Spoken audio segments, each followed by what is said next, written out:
Assalamualaikum warahmatullahi wabarakatuh, teman-teman semua. Pada sore hari ini kita akan melakukan pensortiran ikan yang ada di kolam terpal ini. Sudah kita keringkan dan selanjutnya akan kita sortir sesuai dengan ukurannya. Hari ini ada ukuran korek gas sama silet. Ya teman-teman semua, kembali lagi bersama saya Bang Dinar dari Anak Empang. Semoga teman-teman semua selalu sehat dan juga dilancarkan urusannya ya.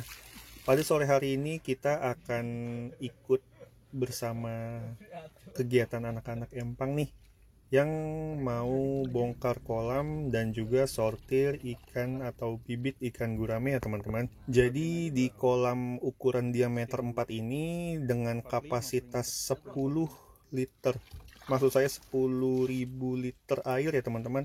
Ini kita isi dengan bibit gurame sebanyak 1.500 ekor.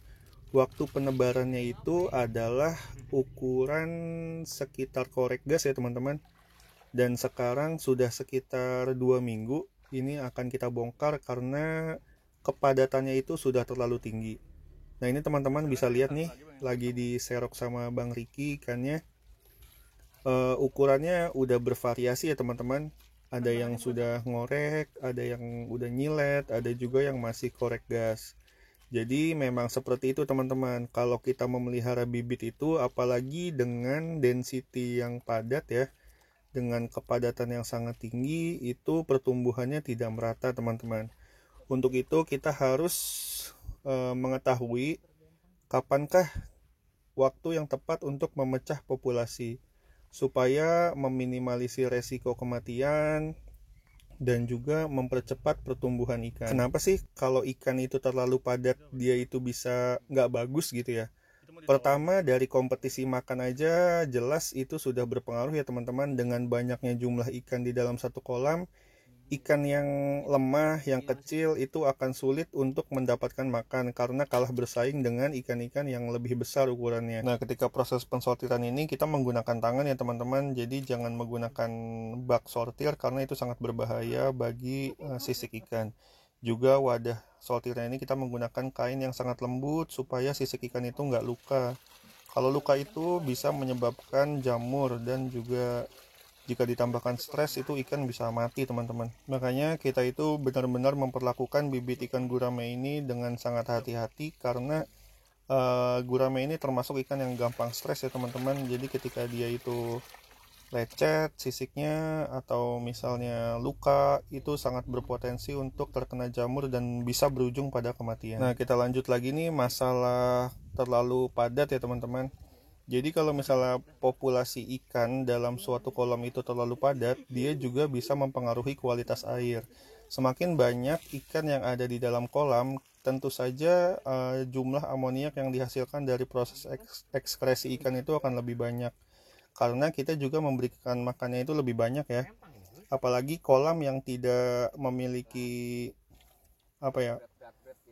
sistem budidaya yang baik, misalnya seperti sistem filtrasi atau pembantu degradasi amoniak oleh bacillus dan lain sebagainya, atau bisa disebut dengan konvensional, itu sangat berbahaya teman-teman jika menggunakan atau jika kita tebar terlalu padat. Itu bisa menyebabkan kualitas air yang buruk dan ikan bisa mati massal ya teman-teman. Kalau misalnya teman-teman itu menggunakan sistem konvensional seperti saya ini, alangkah lebih baiknya untuk tebar yang tidak terlalu padat supaya kualitas airnya bisa tetap baik dan juga kesehatan ikannya tetap prima ya teman-teman. Jika kita menggunakan sistem konvensional, kita harus pintar-pintar untuk melihat kualitas air teman-teman. Jika ikan itu sudah nggak nafsu makan, kita harus melakukan pergantian air.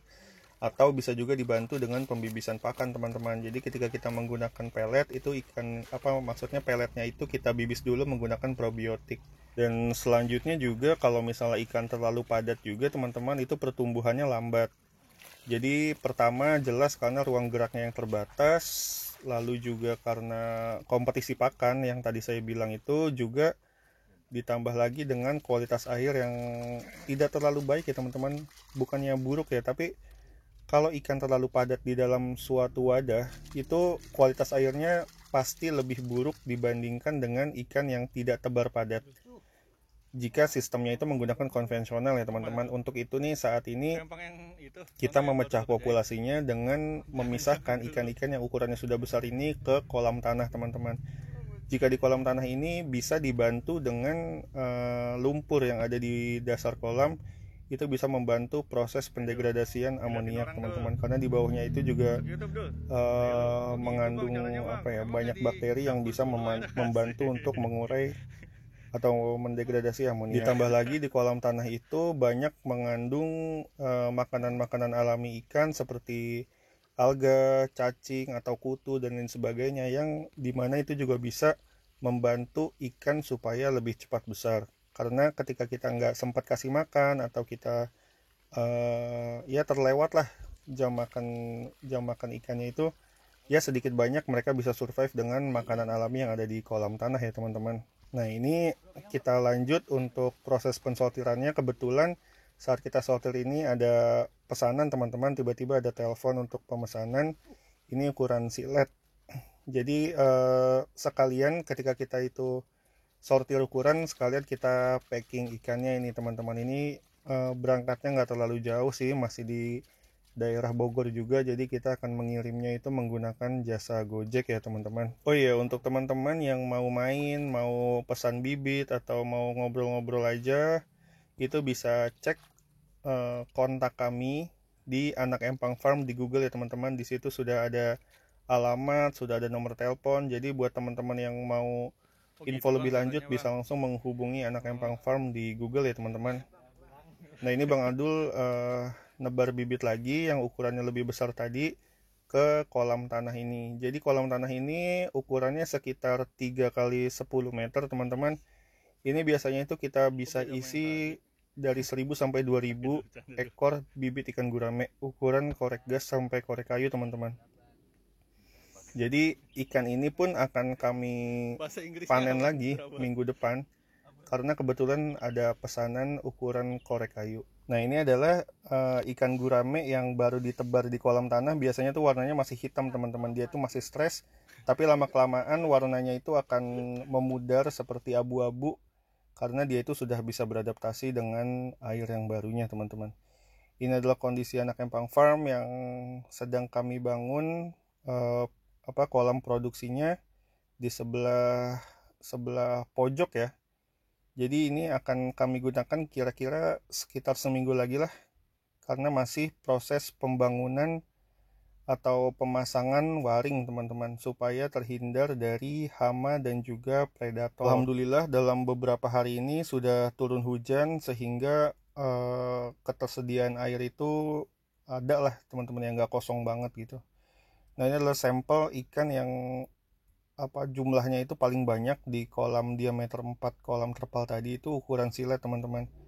Jadi kenapa sih disebut ukuran silet ya, karena ukurannya itu sebesar silet gitu, lebar badannya itu sebesar silet. Nah yang ukuran silet ini akan kami lanjutkan untuk pembesarannya di kolam tanah, karena ketika kita itu menebarkan bibit di kolam tanah, pertumbuhannya itu lebih cepat ya teman-teman ya, karena tadi saya bilang yaitu kepadatannya bisa lebih renggang, dan juga di kolam tanah itu dibantu juga oleh lumpur sebagai salah satu unsur yang membantu untuk pendegradasian amoniak ya teman-teman.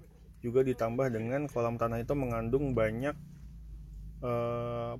pakan alami, sehingga membantu pertumbuhan ikan dari segi makanannya juga. Kepadatan yang direkomendasikan untuk ikan gurame di sistem konvensional itu sebenarnya itu sangat minim teman-teman, yaitu 5 ekor sampai 7 ekor per meter kubik teman-teman. Jadi misalnya teman-teman itu punya kolam ukuran 10 kali 10 dengan kedalaman 1 meter, itu cuma bisa diisi antara 500 sampai 700 ekor ikan gurame. Kalau misalnya teman-teman bilang, wah kok sedikit banget ya bang, 10 kali 10 kok cuma diisi segitu, ya sebenarnya bisa teman-teman diisi lebih padat, cuma resikonya itu akan lebih tinggi dan perawatannya akan lebih ekstra, dan juga pertumbuhannya pasti lebih lambat. Nah ini kita ngerjainnya itu sampai malam ya teman-teman, karena kita itu memang dikejar target untuk produksi ke depannya. Oleh karena itu juga kita menambah kapasitas kolam produksi supaya bisa memenuhi permintaan pasar yang alhamdulillah trennya itu sangat positif. Jadi buat teman-teman semua yang butuh bibit ikan gurame bisa menghubungi saya di Anak Empang Farm di Google. Yang dekat-dekat bisa main aja, nggak harus beli, kita bisa ngobrol-ngobrol, kita bisa sharing-sharing, hitung-hitung tambah saudara ya nggak teman-teman. Jadi saya rasa segitu saja video kali ini, semoga bisa bermanfaat. Wassalamualaikum warahmatullahi wabarakatuh.